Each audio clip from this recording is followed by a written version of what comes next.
Welcome to the Adventures Club of Los Angeles. My name is Andrew McGregor, and I have the prodigious privilege of serving as first vice president here. We are an organization that for the past 100+ years has gathered almost every week to discuss, disseminate, share, and glorify adventure and life off the beaten path. And in that grand and wondrous tradition, I am profoundly honored to welcome to the stage Ilse Fernandez. Ilse, thank you. Thank you. All right, so we have some very heady topics to discuss tonight. Where would you like to begin? We're talking about migrant caravans from Central America specifically. I believe we have kind of an American audience here. Can you give us a kind of a historical background, kind of like the major narrative, and then we'll focus in more on your particular stories with this topic and the people involved and things like that. Yeah. Sure. Well, basically, I guess in the past, since basically 2017, there's been an upsurge of migrant caravans that started coming to the United States. Can you look at me, because you're talking to the interwebs. Okay. Yeah. Sorry. And part of that was because of all the issues that have been happening in Central America. There's been a lot of upsurgence of violence with gangs, like the Maras and the 18th Street. So with all of that, there's been just definitely like a lot of people that have been wanting to leave. And because the journey from Central America to the United States is very dangerous, it's actually one of the most dangerous migratory routes in the world. People banded together and they formed caravans. It started happening first in 2017 from Tapachula, which is southern Mexico, where a couple of people got together and then more joined. And then in 2018 was when the first caravan started leaving from Central America. And that's when kind of we all started hearing about it in the news, and it started getting a lot more international attention. My connection to it was I'm a Colombian immigrant. I came here when I was 5 years old. Colombia is a country where there's a lot of violence, and I, lived that when I lived there, as well as had family members and friends that have been killed, kidnapped, threatened. And so there was definitely a connection that I felt with what was happening in Central America, to kind of bring Xiomara's story in, I had met Xiomara's father, who had become friends with, and he had told me about his daughters being at the border, and one of them was 21, which is Xiomara, and then her sister was 18, and he didn't know what to do, and so I kind of stepped in to try to get information, since I'm a documentary filmmaker and I work, in nonfiction. And that's when I started learning more and more about the situation in Central America, and getting, more interested in learning more, and basically tried to guide her a little bit with, there's a lot of misinformation. And so when she was at the border, I kind of just took her on as trying to get information so that she could come and ask for asylum in the United States. Why is it so uniquely dangerous, this particular route?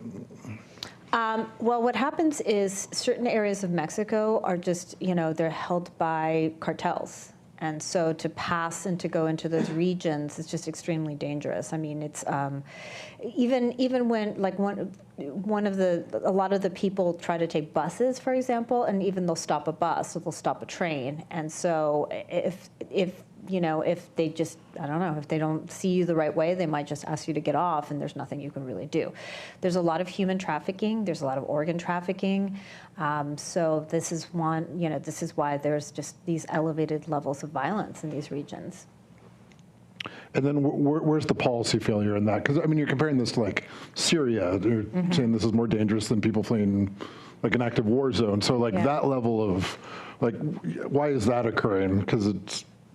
Well, this is I mean, in Central America, there's rampant gangs that have kind of taken over. A lot of those gangs began here in Los Angeles, actually, and then were deported and sent back. And because they kind of were so organized and they were rampant in different countries, they don't have boundaries.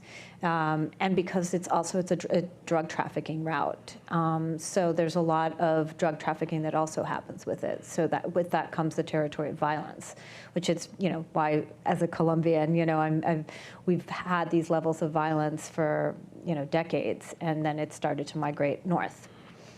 But in general, just also in Mexico, it's just because of the cartels, it's the amount of money and the power that they have. They literally control regions. Can you talk a little about that unique genesis of the El Salvadoran gangs and kind of America's relationship to El Salvador and the civil war there, and like how it was possible for a gang to be invented in America essentially, and then kind of take a broader foothold in El Salvador? And because that kind of speaks to later policy issues as well. And we could talk about that a little bit. Yeah, I think a lot of it was, these gangs kind of got into power in Los Angeles and then were sent to jail and then deported. And so when they were deported, went back to the countries, they continued operating. But I guess they had more connections with money. I don't actually know that part of it that well. But it's, they basically are involved in a lot of extortion, and extortion is a really easy way to get money in that zone. When you have very impoverished conditions, then it just, lends itself to being able to do what you can do to get money out of people. And a lot of the people that they're extorting aren't people that have a lot of money, but that's, it's like when you're up against like, hey, pay the tariff, it's almost like a tax. Kind of like old school mafia, I guess, is kind of what I would equate it to. And so your expertise is in Honduras and then El Salvador, right? Honduras, more Nicaragua were the two countries that I dealt with. Okay. Yeah. So yeah, I guess, can you talk about how gangs have saturated the rule of law in these countries specifically to kind of facilitate the migrant caravan crisis, if you want to call it that? Yeah, well, I would say that it's probably because there's a lot of connection with the police. And so there isn't, the police are bribed or they're already working for some of these gangs. And so because of that, it's very difficult for somebody, let's say, if something happens to me or my family, I can't just go to the police because the police are actually involved with some of the people that are committing the crimes. And so because of that, there isn't, there's no rule of law per se with the police. And then the same is also true. Oftentimes judges are bought. So it extends to higher levels, including all the way up to, the presidency in Honduras, for example. And then was it always that way, or was there like a rule of law that was degraded through historical events or something like that? That I don't know, actually. I'm not sure. I think it's over time, definitely. I think it's been exacerbated by narco trafficking. And before, most the traffic routes would be from Colombia, often by boat. But I think now they go more by land. So I think that's why I think it's gotten, and there's also opium and other drugs that have, become just a way of living. And I think that's probably why that probably fuels it. All right. Well, thank you for that overview. So yeah, let's get to your personal stories within this.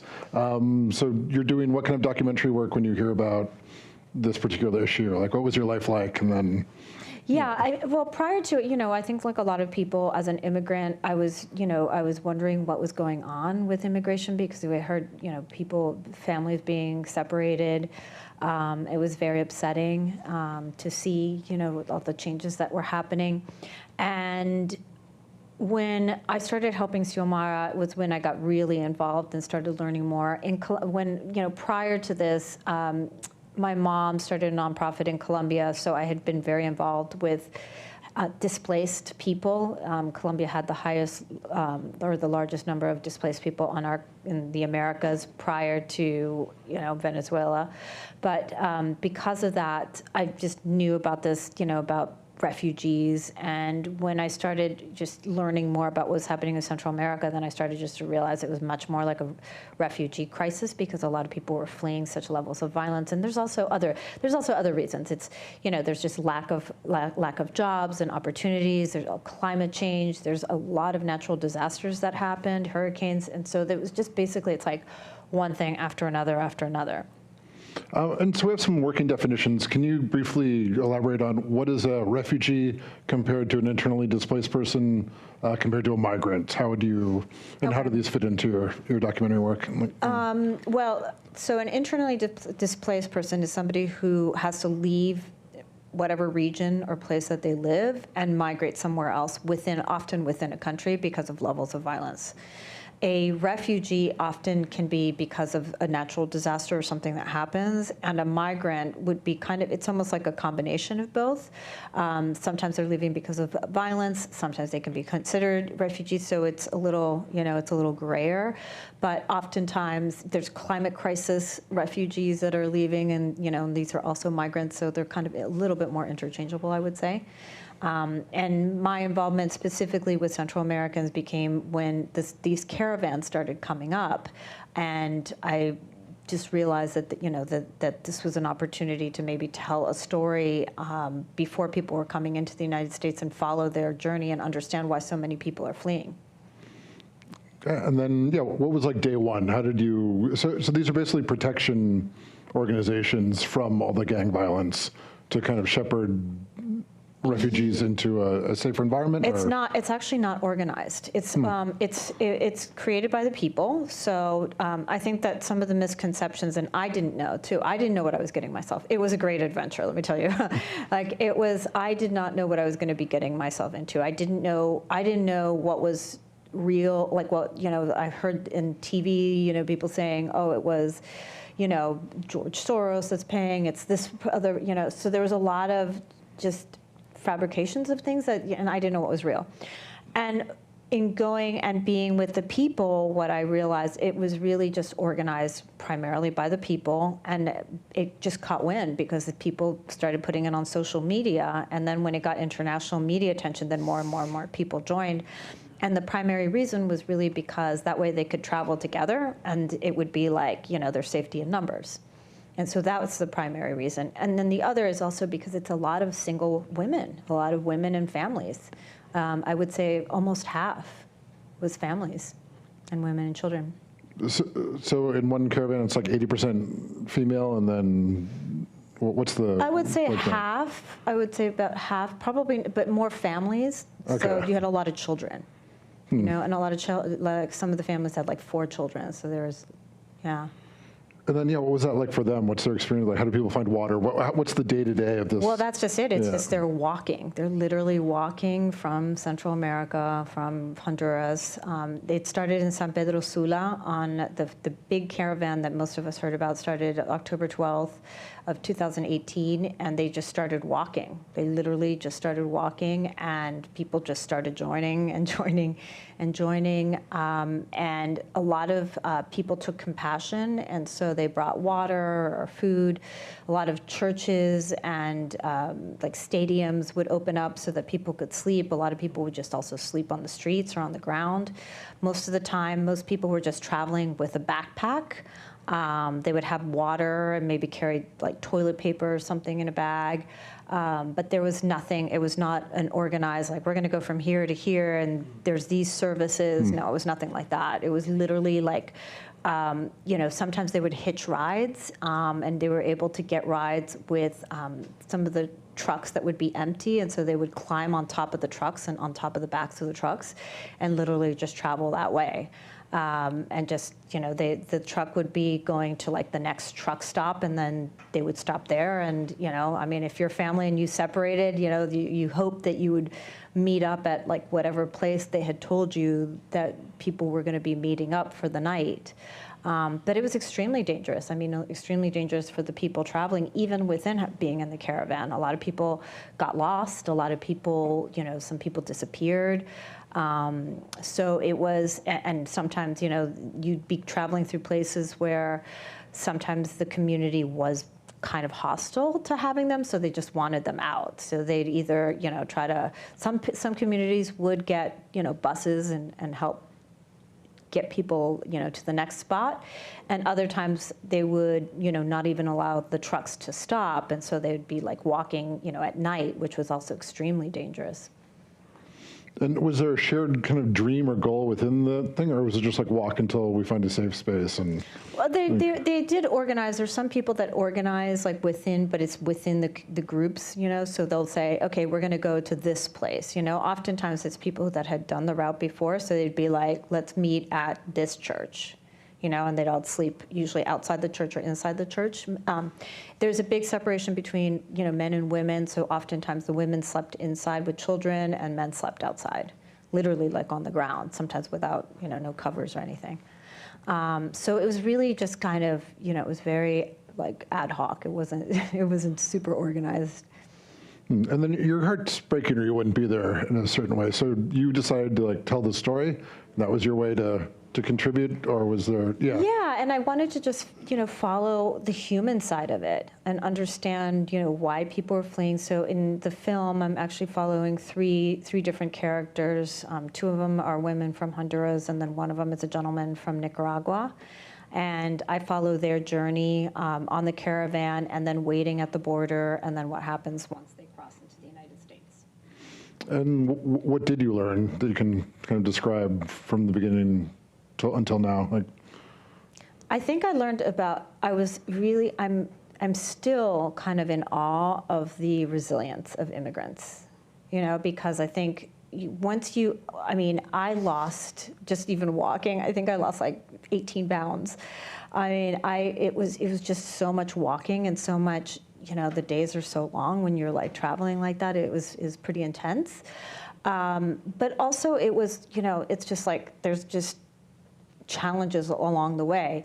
One of the women who I followed, what I really loved about her, she has a really great sense of humor, and she would just laugh at the worst things that could happen. And one day, her sneakers, which were like, all of our sneakers were just like gross and like all disheveled, and at that point, because you're walking so much, and her sneakers were stolen, and so she didn't have shoes. And so she was just, like, oh my God, what am I gonna do?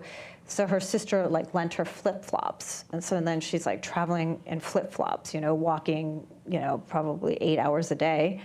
And her, what she said to me, she was like, that person who took them, they probably needed them more. Wow. And I was just like, wow, that's not what I expected. And she just had such a great attitude. Like, she did not complain that day. Her feet were shredded. I mean, shredded. She had so many blisters, like her nails were coming off, like it was terrible. And she just, she was just like, let's just keep going. We gotta, we gotta just keep going and be positive.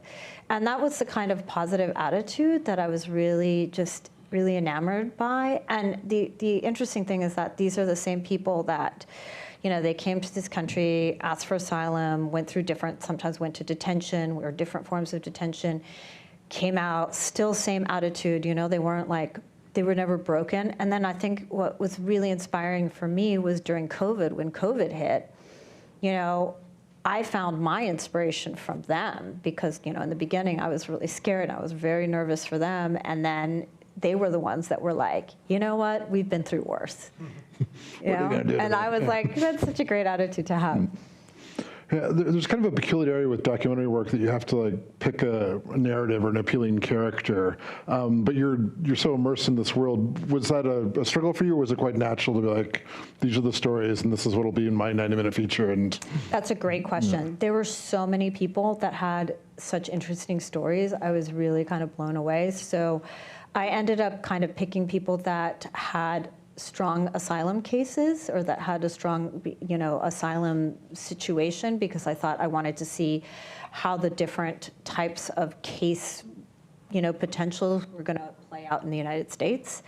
And also I wanted just like a mix of, one of the characters is very righteous and he's very like, he's an activist and he's a protester, and he leaves behind his pregnant wife. And so that's the sacrifice, that he had to make.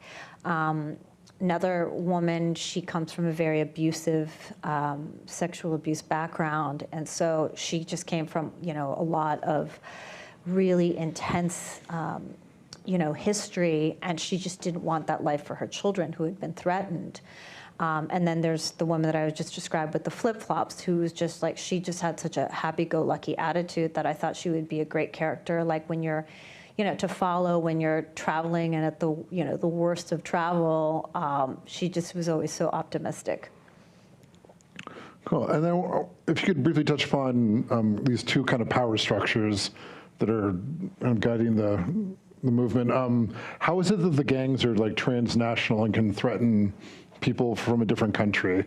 And then, what's it like when the migrants interface with the asylum system for the first time? And so one power structure into another one, kind of, Well, the reason why there's no really borders per se is because I think that there's like you can travel freely between a lot of like Central American countries, like I know El Salvador, Guatemala, and Honduras, and they've just like taken regions, and they've they have a lot of control and a lot of power. And so I think it's basically because of that it doesn't really matter. They're not really bound by country boundaries.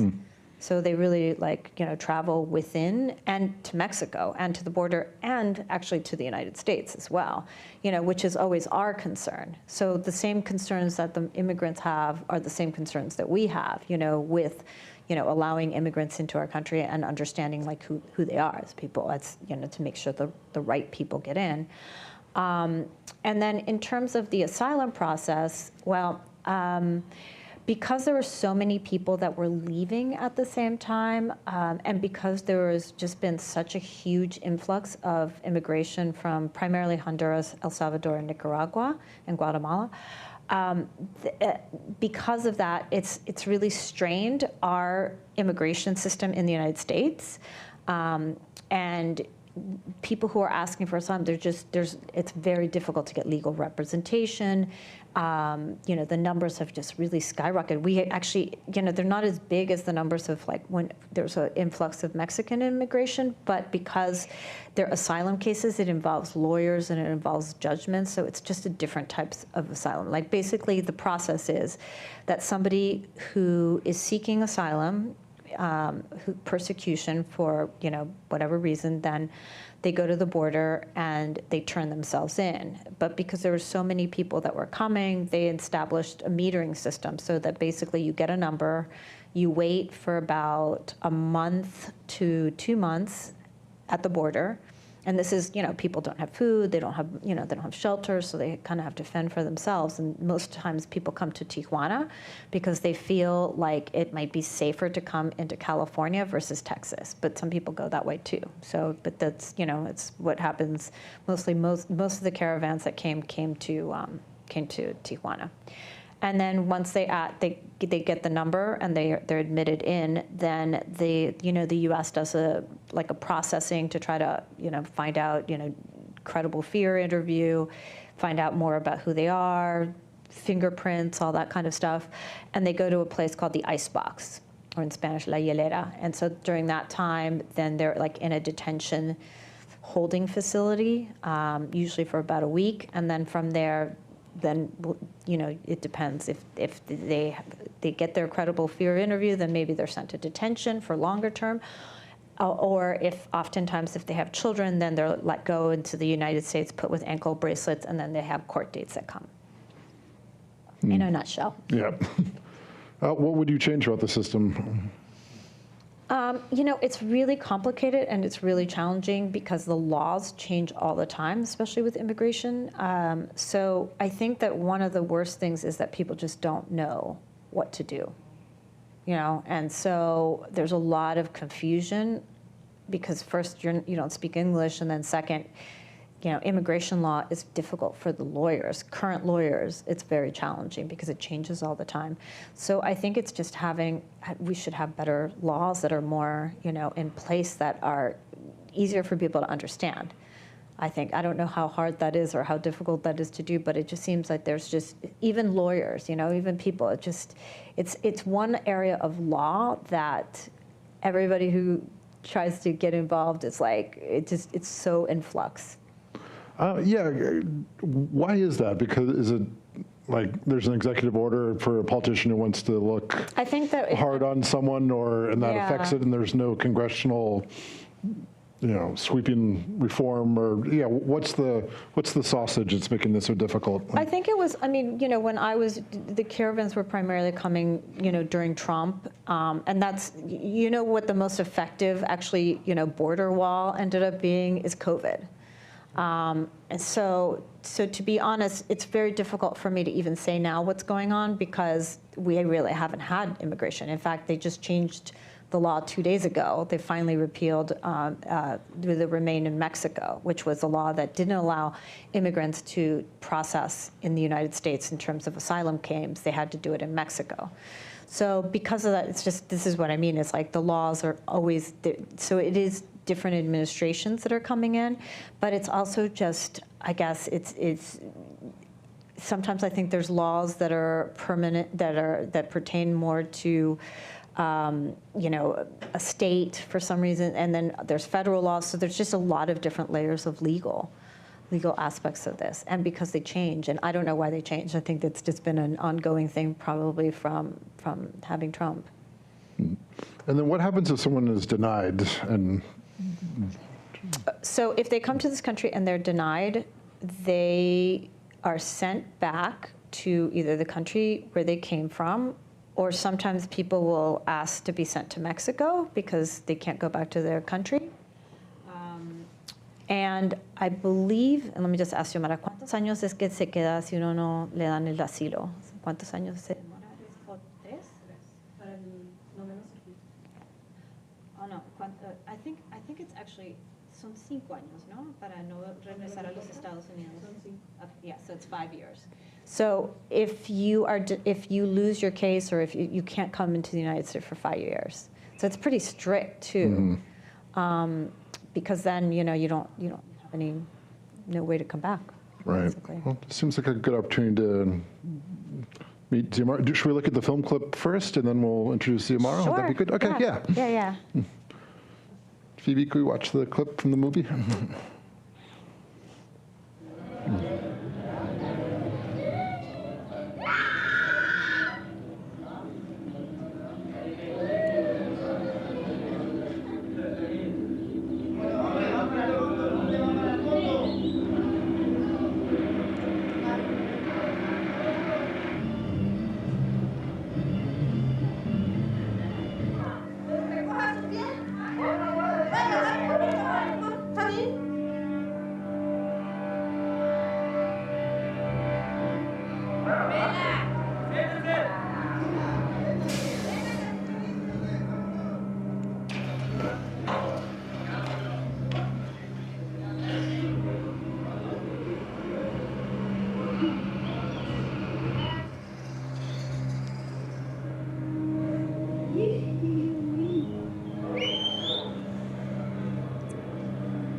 Yo pienso de que la gente nunca debe de juzgar a un inmigrante porque todo puede cambiar.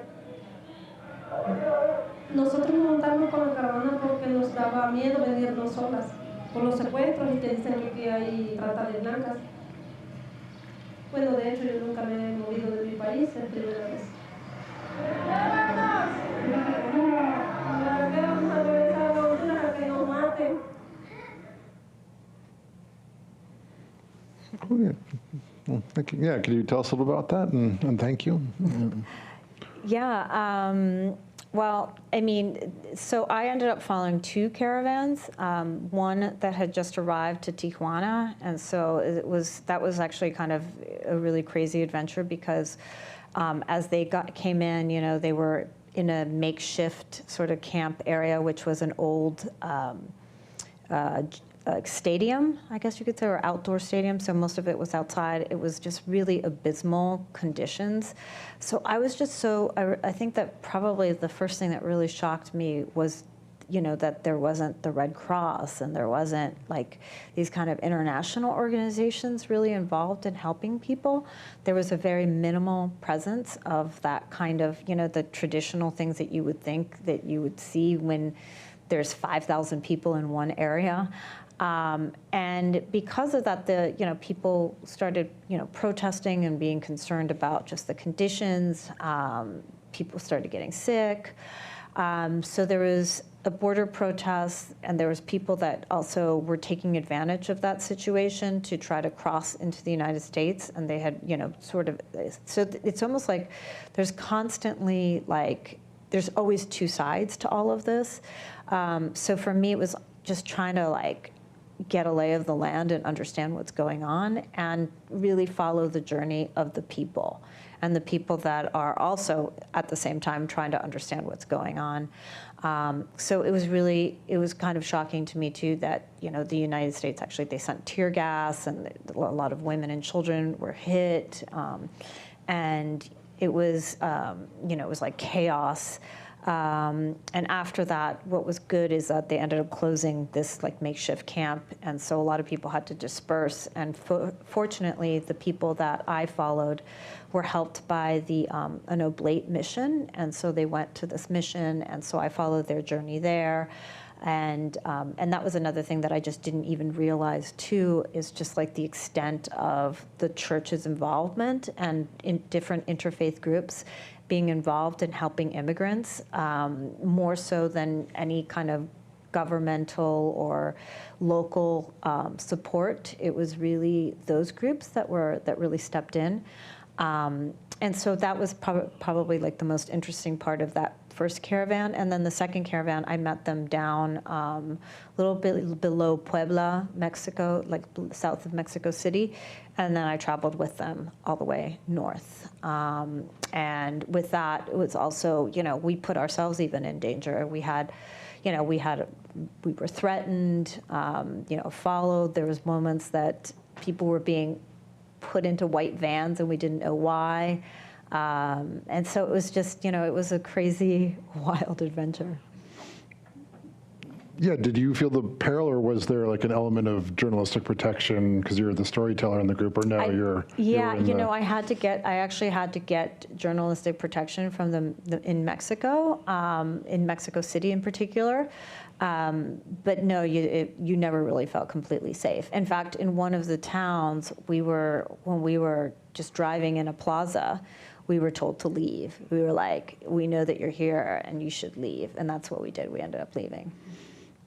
And how do you know that's the credible threat, or is because two different people told us, and because I had a Mexican fixer who, when you go to a country, you just get a fixer who kind of has the lay of the land and knows the situation. And so then he also just found out that area was kind of hot, and the cartel knew we were there with cameras and didn't want us to be there.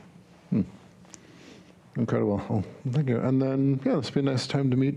So, how did you and Xiomara meet? And can you give us a little bit of that story? Yeah, Xiomara was the inspiration because she, I had met her father. Her father just didn't know what to do. And how did you meet her father? What's the narrative here? Her father had done construction and handyman work for me, and so I had met him that way, and we had become friends, and different people in our neighborhood worked with him, and so we just, since I speak Spanish, I'm chatty, I guess, and I just met him and started talking more, and we became friends, and he was always so helpful and wonderful and such a great, amazing professional and does great work.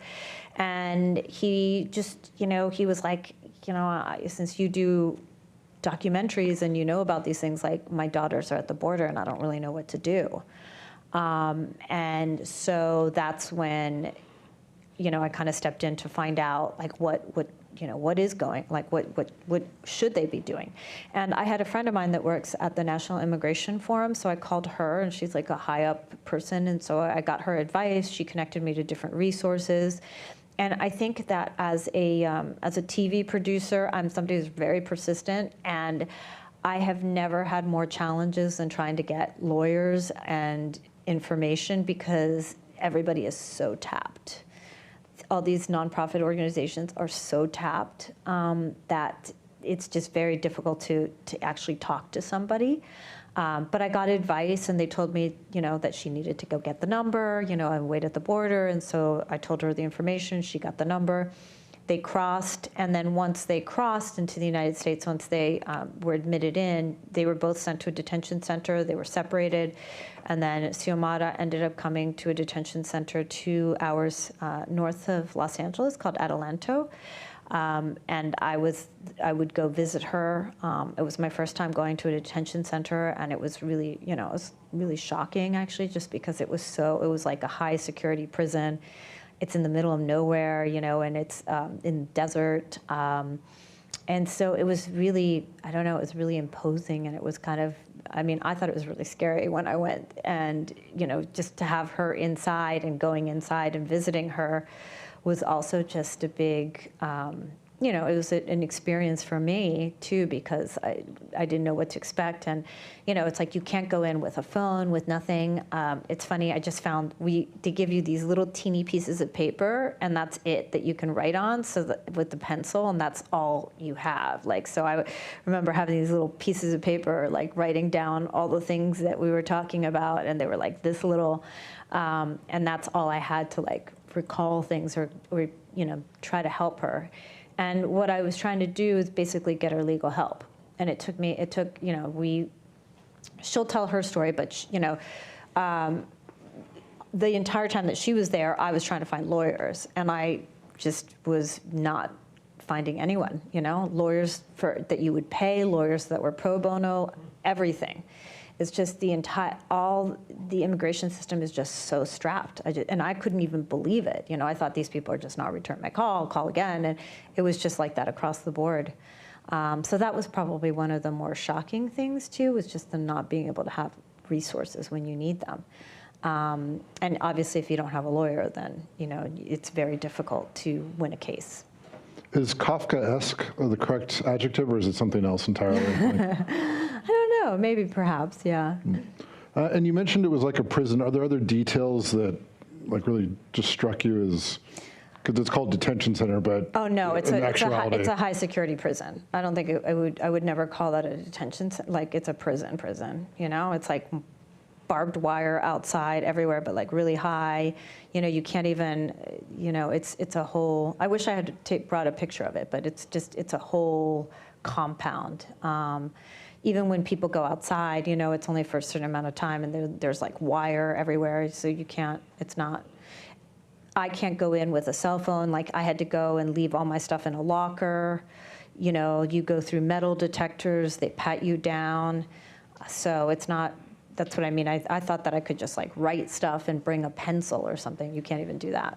All right, well, should we introduce Xiomara to the stage? Yeah. Xiomara, benvenuto. Gracias. Muchas gracias. Usted eres una mujer fuerza. Could you please tell us your story? ¿Nos puedes contar un poquito de tu historia? Sí. Bueno, voy a empezar con lo que pasó desde mi casa. I'm going to start talking about what happened from El Salvador. Para el 14 de junio del 2017, asesinaron a mi tío y a mi padrastro dentro de la casa. On June 14th, 2000, junio, okay, June 14th, ¿qué año? 2017. 2017, they murdered my stepfather and uncle at our house. Fue producto pues de las pandillas. It was a product of the gangs. Porque en El Salvador se manejan dos pandillas y mi padrastro vendía de su trabajo en una zona contraria. In El Salvador, there's two primary gangs, and my stepfather was selling merchandise, he sells electronics, and in an area that was of a rival gang. Entonces, debido a eso empezaron amenazas para nosotros porque los pandilleros tenían como miedo que nosotros los denunciáramos y como si en realidad no sabíamos quiénes eran, pero pues es una pandilla pequeña de ahí de la casa. Because of that, we started getting threats from different gangs, and we didn't really know who they were, but then they started coming to the house. Entonces fuimos donde una tía y estando donde nuestra tía nos llegaron a amenazar a mi tía de que si no nos sacaban, nos iban a matar a todos.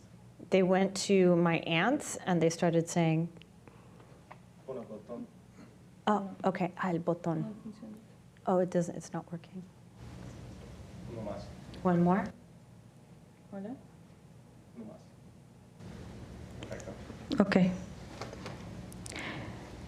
So that she went to her aunt's house and they started getting threats from these gangs.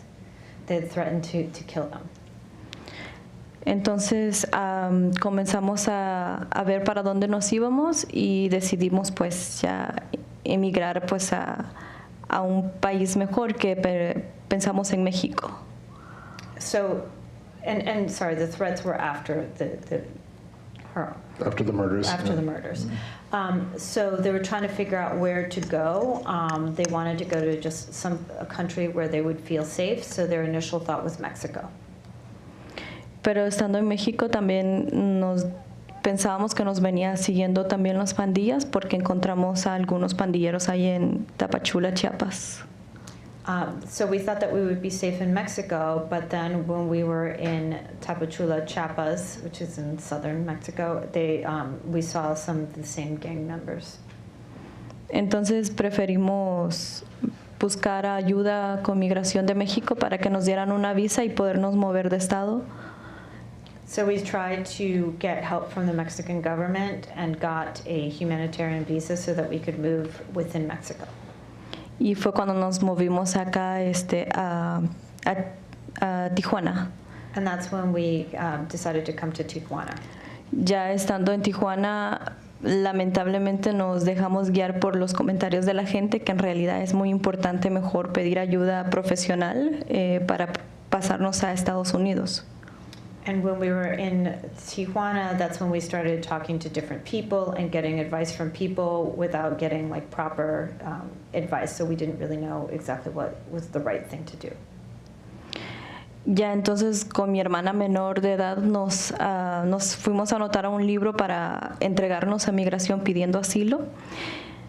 So with my younger sister, we went and put our names down in this book so that we could wait in line to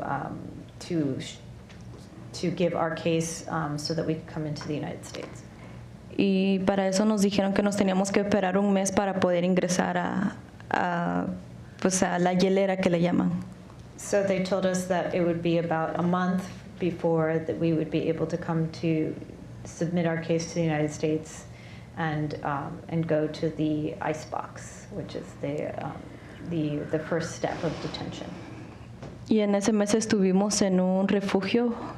And during that month, we were in a refuge, like a camp. Y ya cuando nos tocó ingresar a la hielera, ingresamos con mi hermana, pensamos que íbamos a poder estar juntos, pero en el momento en que ingresé con mi hermana, me separaron de ella y no supe más de ella hasta cuando entré a la detención. So when we went to the icebox, that's when my sister and I were separated, and I didn't know anything more about her. Luego de eso estuve yo 7 días en la hielera. En la hielera es un lugar horrible, la verdad, porque no lo dejan a uno pues ni bañarse. Es un cuarto pequeño, está todo junto, los baños. Pues todas las mujeres nos podemos ver al momento de ir al baño. The hielera with the icebox is a horrible place. There's a lot of people. I think there's 35 people crowded into a room, and everything is in just one room. The bathroom is right there. There's no privacy. So it's just a very unpleasant place. En el cuarto donde yo estaba era un cuarto súper pequeño y habían como 32 mujeres en total. In the room where we were in, it was a very small room, and there was 32 women. Y cuando estuve allí preguntaba por mi hermana y no me querían dar ninguna información, no me decían nada. Yo les preguntaba a los oficiales, habían unos que eran un poco amables y otros que solo decían, pues si tú estás bien, ella está bien. Era todo lo que me respondían. The difficult part about being in the icebox was that I didn't know anything about my sister, and so when I asked the guards and the people, the only thing that they would say, well, if you're okay, then she's probably okay too. Ya cuando llegó el momento de que nos iban a transferir para la detención, nos sacaron como que si fuéramos unos criminales, como que si hubiéramos matado a alguien. Nos sacaron esposadas de las manos, de la cintura y de los pies. When we were going to be sent out, they treated us as if we were like hardened criminals, as if we had killed somebody or done some bigger crime. We had our hands shackled and our feet shackled, and that's how they take us to the next detention. Ya luego nos pasaron para una detención que no estoy muy segura si el nombre de allí era Arizona, creo. Estuvimos ahí solo como 3 horas mientras que nos como documentaban para ver dónde nos iban a mandar, a qué detención. So they took us to another detention center, which I think was called Arizona, and we were there for 3 hours until they took us to the next place. Ya cuando entramos a la detención de acá de Lanto, California, estando ahí, nos daban solo una tarjeta, donde esa tarjeta tenía 2 minutos para nosotros avisarle a nuestros familiares dónde estábamos, para que ellos pudieran ya posiblemente ayudarnos económicamente para la comida o cosas necesarias higiénicas. So when we got to this detention center, they gave us a card, which had about 2 minutes to call. And that's the only way that we could get in touch with our loved ones, let them know where we were, and then have them try to help us so that they can purchase more money so that we can make phone calls. Pero estando también en la detención, me dejé también guiar por las personas que estaban ya detenidas y no por ayuda profesional. And while I was there, I really, I let myself be guided a lot by what people said versus by professional help. Y cometí el error de no buscar un abogado para ir a mi primer corte. And I committed the mistake of not seeking a lawyer for my first court date. Porque me habían mencionado las personas que estaban en la detención que como yo traía pruebas de la fiscalía, que iba a ser algo rápido, me iban a dar el permiso de estar en Estados Unidos rápido y me iban a soltar rápido de la detención. But when I talked to different people, people said that they thought that I had that it would be an easy case to process because I had a lot of proofs, including proofs from the district attorney in El Salvador. Entonces, cuando me presenté a la corte, lo primero que me dijo la juez fue, ¿necesitas abogado? Y ninguno de los abogados en su momento quería agarrar mi caso porque decían de que ya era muy corto tiempo para arreglar el caso. So when I got in front of the judge, the first thing the judge said to me is that I need to get a lawyer and that I needed to get all everything together. But the problem was that at that point, there wasn't a lot of time, so it was very difficult to get a lawyer because I had a pending court date that was coming up. Ya luego para que me dieran el asilo, pues tocó esperar 3 meses. Durante esos 3 meses estuve trabajando en la detención. Nos pagaban $1 diario por hacer limpieza o por ayudar a entregar los platos de comida a las demás reclusas. So while I was there, I started working at the detention center. Like they allow you to have jobs, and they pay you $1 a day. So I started doing that so that I could, have more money for calling and food. Yo trabajaba el día para que me dieran ese $1, pues porque necesitaba comunicarme con mi familia afuera y o de repente comprar algo diferente de comida, más que todo Maruchan era la que vendían adentro de la detención, porque la comida de la detención no era como que muy rica que se diga, pero pues gracias a Dios había comida.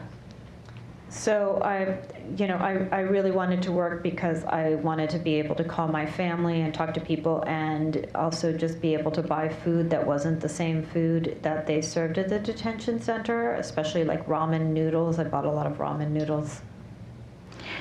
Luego de eso, pues ya nos presentamos a mi corte. La verdad es que no me imaginé que después de pasar por un trauma así, encontrar a mi familia muerta, llegar a un país pidiendo ayuda, me trataran como una delincuente, porque literalmente me tenían como que pues detenida, presa, como si yo hubiese matado. Estaba rodeada de personas que sí habían cometido delitos aquí en Estados Unidos y que también estaban peleando un caso de migración. So I think the thing that I didn't expect is that after experiencing a trauma of having family members murdered, that I would be sent to a detention center where then I was treated as if I was a murderer and as if I had committed a crime. And there were also people that were in the detention center who were actually criminals, and that I would have to be there with them. Entonces, cuando ya estaba por mi corte de asilo, nos presentamos, gracias pues principalmente a Ilse también, que me ayudó a conseguir la abogada que me ayudó. A mí me negaron el asilo. So when I had to present myself to court, I was able to finally get a lawyer that I was able to find with my help, and then, perdón, ¿qué es lo que dijiste después? Después del abogado. Que pues fui a caso de migración, fui a mi asilo de migración. Okay, perdiste el caso. Y perdí el asilo. And she lost her case. She lost the asylum case, so she was going to be deported. No sé con exactitud cuál fue la razón por la que me negaron mi asilo, pero una de las oficiales que estuvo en mi corte me dijo de que fue porque yo al momento de contar mi historia, yo no lo demuestro, como no soy tan sentimental para demostrarlo, yo no lloré, yo fui muy fría en el momento de yo contar la historia de que encontré muerto a mi familia. One of the reasons that they noted why I didn't win the asylum case, despite the proofs, was that I was very cold and I wasn't emotional when I was talking about the murders that happened at our home, and that's one of the reasons why I was denied the asylum. Cuando yo perdí el asilo, me sentí súper mal porque ya tenía 3 meses de estar ahí y pues ya quería salirme, ya no aguantaba, ya solamente con pensar en el encierro era suficiente para también pensar que en cualquier momento me iban a deportar a un país donde yo corría peligro. So when I lost the case, it was really upsetting because I had already been in detention for 3 months.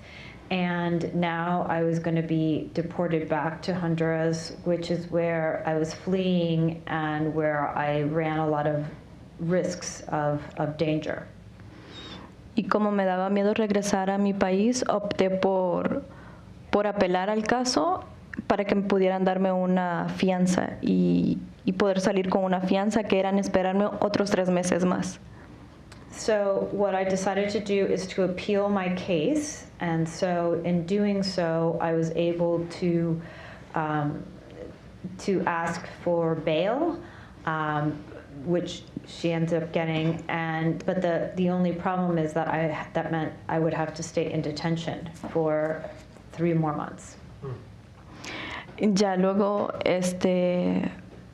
gracias también a las abogadas que pues Dios me mandó, puedo decirlo así. A mí me pudieron dar una fianza, pude salir bajo fianza y ya aquí fuera pues estoy en noviembre me mandaron una deportación ya del 2019. And thank God for the lawyers who were like angels that I was able to find. They were able to get me so that we could do a bail situation, and right now I'm still in deportation proceedings, which I found out in November of 2019. Entonces pues opté igual por agarrar un abogado aquí afuera y este abogado me detuvo la deportación. Y pues ahorita todavía sigo en ese proceso, esperando pues Dios quiera y me puedan ayudar acá.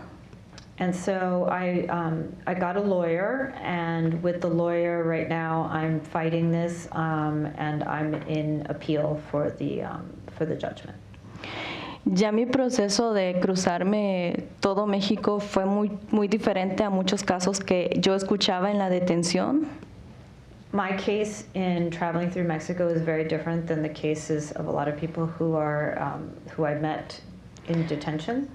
Porque escuchaba muchas historias de personas que, bueno, yo miraba personas que llegaban hasta quebradas de su cuerpo porque se habían saltado el muro o porque se habían caído de algún cerro. I had met a lot of people that were really broken, that had hurt themselves literally climbing the wall and falling, and who were just not in good shape. Escuché también el caso de una persona que llegó con su hijo y con su esposo a entregarse a la garita para que le dieran asilo. Igual estuvo 3 meses también. Estaban muertos, ¿no?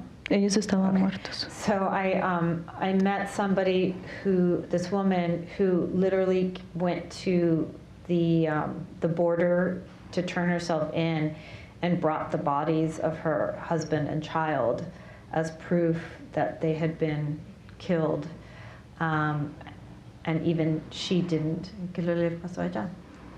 ¿Perdón? ¿Y qué le pasó a ella? Pues ella obtuvo su asilo, pero igual estuvo 3 meses encerrada. So she was able to obtain asylum, but she was in detention for 3 months. De hecho, ella tenía muchos problemas ya como psicológicos porque ella peleaba con las cámaras, ella no quería tomar agua porque decían que la querían envenenar, estaba muy traumada y a pesar de eso no la sacaban pronto de la detención. She was really traumatized, and so she started talking to cameras, and she was afraid that, you know, the water was poisoned, and so she was really starting to lose it. Y así hubieron muchos casos que realmente era como bastante impresionante, que a pesar de que muchas llegaban con esas historias y con pruebas, hubieron muchas deportaciones cuando vinieron las caravanas también. En sí, a nosotras las que estábamos adentro nos empezó a afectar porque nos cortaban las cortes, no nos hacían las cortes, que no sé si era por castigo o era como que una enseñanza para la gente de afuera. Pues no entendíamos cuál era la razón, pero nos suspendían las cortes y nos las daban hasta para 20 días después. So what was really shocking is that you kept hearing case after case of so many different people who had strong cases, and they were being denied.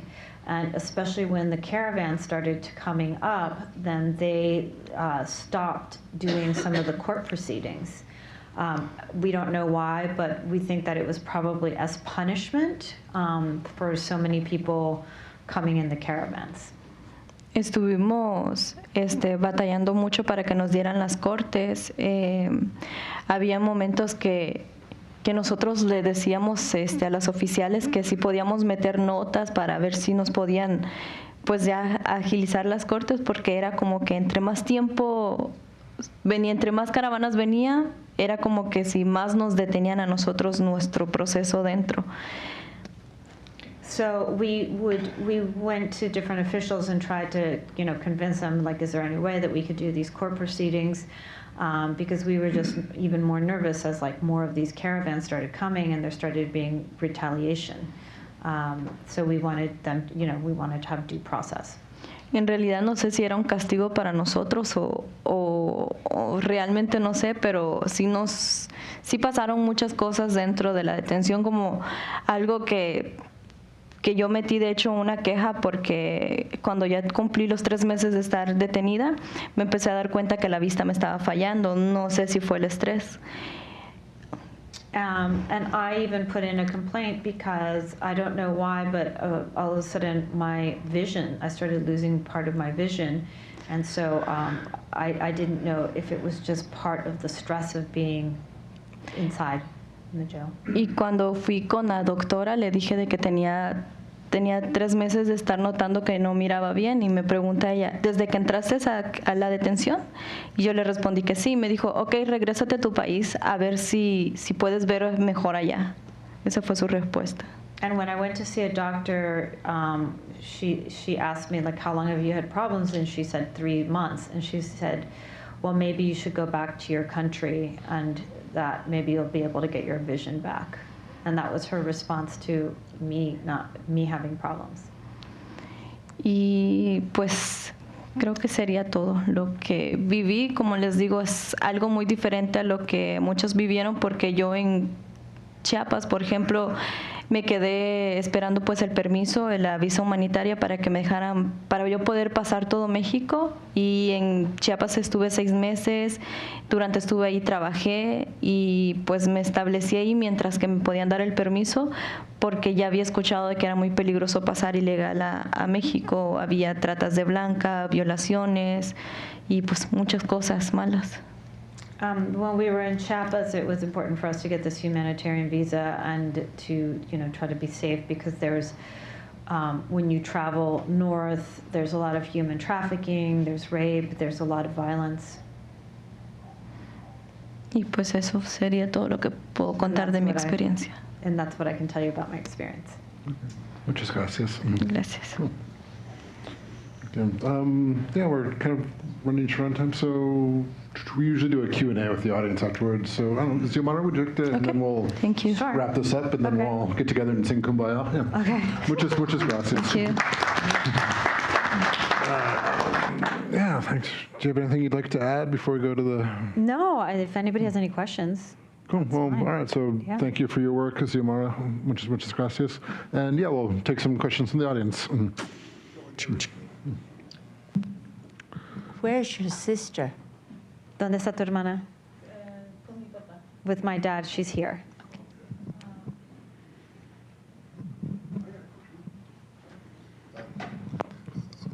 Why don't some of these people seeking asylum go to Costa Rica or Panama?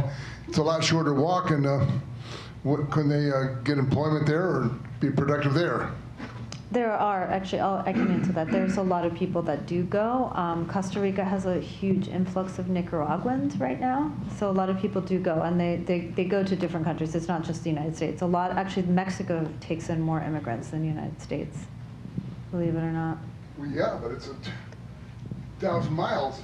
Yeah, but a lot of people, they come because they have family here. They already have family. That's one of the reasons. But it just depends on like where people. I mean, I know lots of people that go to Costa Rica, as well. Estaba preguntando por qué porque la gente no va a Costa Rica y a Panamá si quedan más cerca. Pues también tengo entendido que son países también de peligro. She says that it's my understanding that there's also dangers there. Igual pues también aquí tenía mi papá, entonces era la única opción también. She said, well, here I had my dad, so this was really the only other option.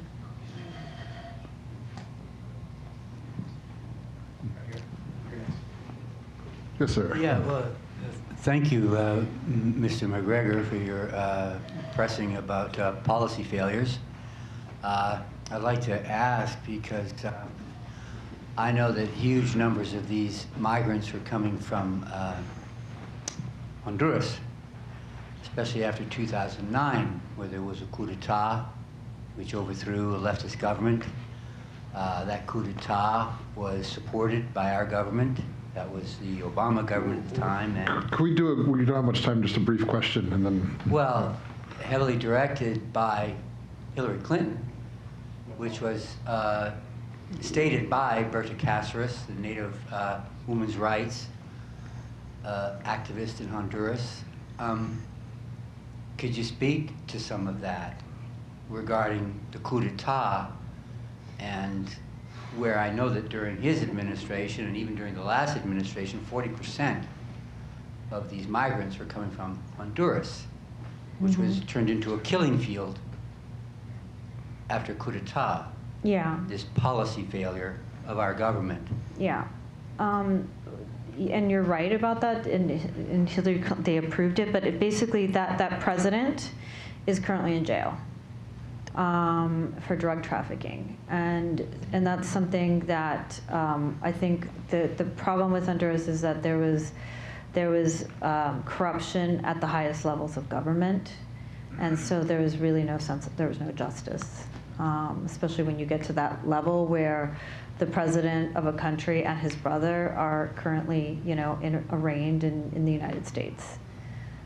So that, I mean, obviously, I don't have all the details of the coup and how many people, but I do know that that was a huge reason why a lot of people left.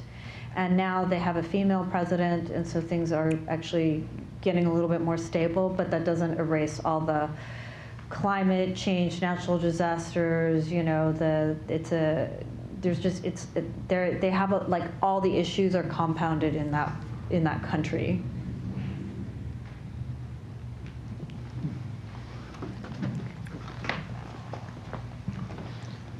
First, thank you for bringing all of this. It's, all that I knew about the caravan was just probably what most people thought of, just this sort of amalgam of people. Mm-hmm. And watching your film and looking at the faces.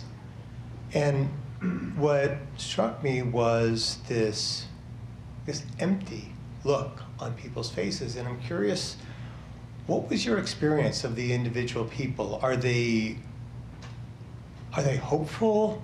Are they empty? Are they losing faith? I mean, how did they continue on? I'm kind of watching that, putting myself in that position, and my thought, like, I don't know how I could do that. What did you see? That's a great question. One of the things that really struck me was the levels of faith. People were very much like, it's God's will. They really, really, like, genuinely believe that. Like, if it's going to happen, if it's God's will. If it doesn't happen, then it's, and we will live with whatever decision is made. And that's all around. I was actually really surprised by that. They're very strong people of faith, and they're, regardless of the things that have happened, people have this, just incredible resilience. Incredible resilience, It's like, I get a flat tire and it's ruined my week. And I'm just like, I've met so many people that, that they just keep going on, and they find, they have such traumatic and terrible stories, but I would find out things, a lot of times when reporters ask people, why are you coming to the United States? People, the first thing they'll say, for a better life. And what they're not saying is it's a safe life. And so they're really, the principal thing I think is safety and security, whether that's economic or against, not having violence. And so I think that the hope of coming to either the United States or even Mexico, because a lot of people that I know stayed back in Mexico and have a pretty, good life in Mexico right now. So, so it is really, I think there's a lot of internal, it takes a lot to be able to make that journey. And so I think that once people commit to that journey, there's a lot of like, we're going to do this. We're going to, we're going to do this. Wherever we go is going to be where we are supposed to be. Thank you. Mm-hmm.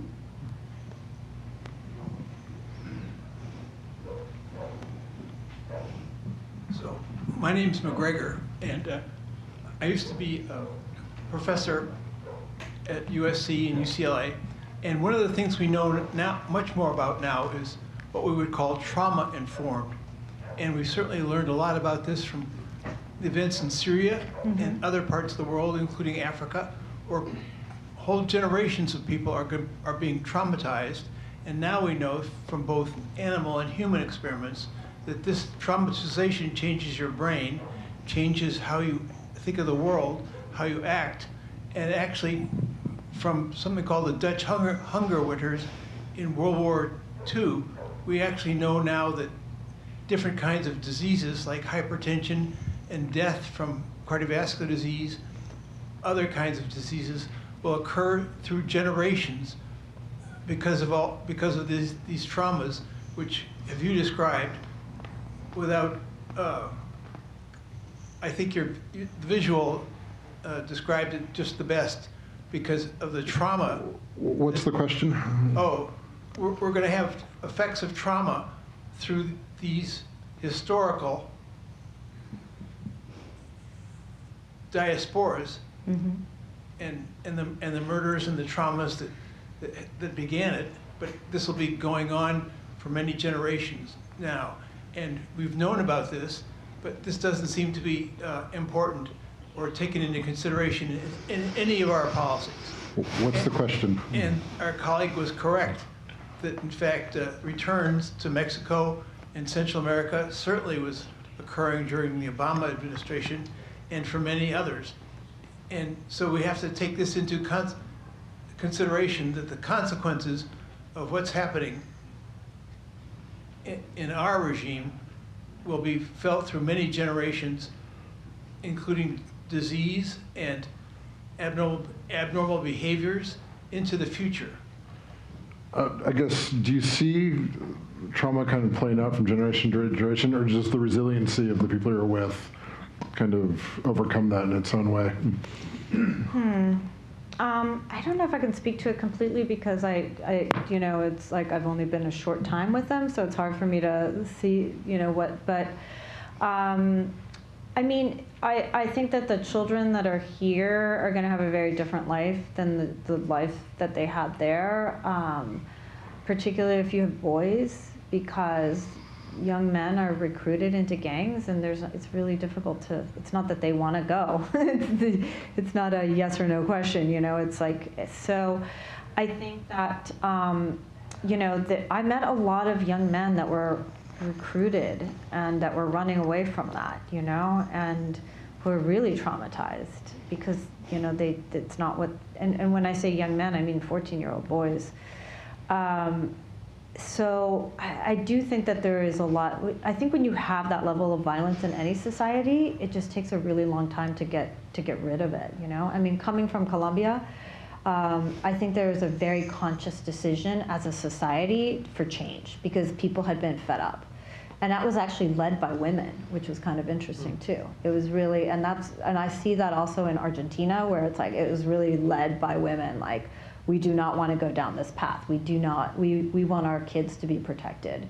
And so I think that, you know, I think that we've never really, you know, unless you live in a very urban place, we don't really have that in the United States. You never have that like sense of fear the way in other countries it exists.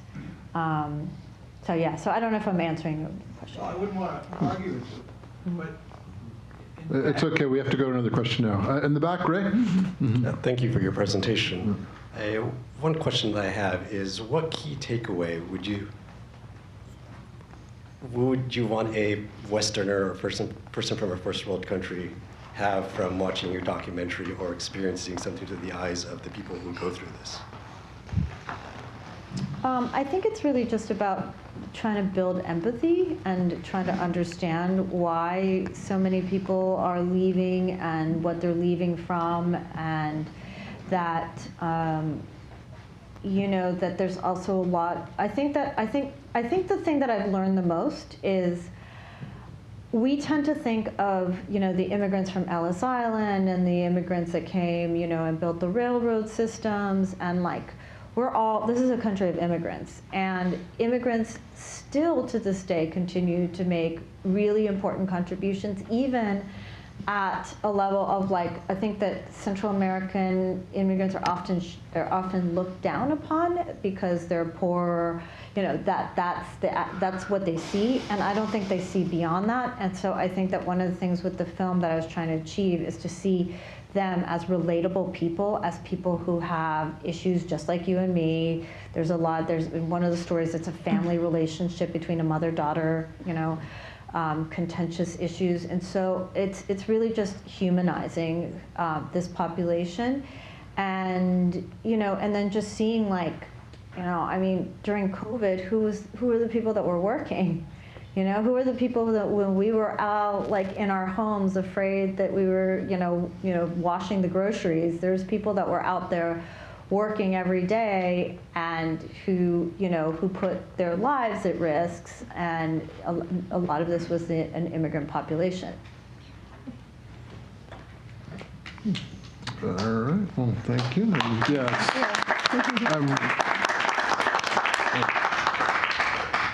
And I'm really left with this one image from when I was in a refugee camp that the children had like created a soccer ball from little streams of plastic in this way that normal life and human love will always kind of find its way. Thank you again, and muchas gracias. Thank you. Yeah, we look forward to watching your film. And thank you. Yeah. Please follow us on social media. What are the social media tags? Exodus Stories. Just look on Instagram, Facebook, and on the internet, it's exodusstories.com. And then how can people help? Do you have a newsletter, sign up, screenings? Yeah, if anybody wants to give me an email for updates, then we're going to have some fundraiser events coming up. But yeah, I'd love to put you on a mailing list, and Cool. yeah, We'll it'd be put them on the wonderful. YouTube video as well. So, Yeah, cool. that'd be great. Thank thank you again, Thank you and so much for having us. Thank you for watching, and please like, subscribe, share, and take care of yourselves out there. Thank you.